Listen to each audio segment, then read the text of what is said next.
Hello everyone, it is War, back again with Devlog number 14, talking more about particles and such, more specifically blood particles, gun particles, the shield item, which is something that you guys have not seen yet, and a bit of movement particles.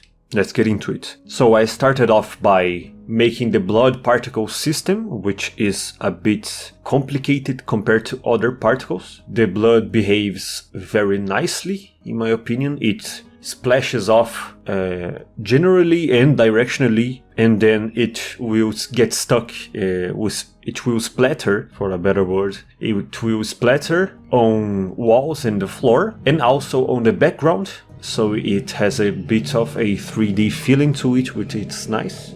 I think it turned out really nice. It's very exaggerated, which I like. I like exaggerated particles. So then I moved on to making the weapons, so the guns, and the whole bullet flying and the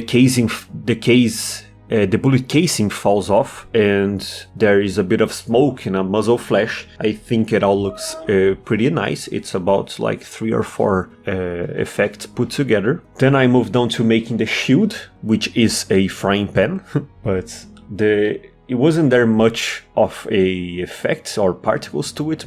Stuff just collides with it, and so the particles are generated from the stuff itself. So a bullet will hit anything and then spark off, and it will do the same if it hits the shield. So whatever happens when anything hits a wall will happen when it hits the shield, and so it looks good without me being forced to apply new effects and particles to it. And then I moved on to the movement particles. So there are about 5 or 6 particles, if I remember correctly.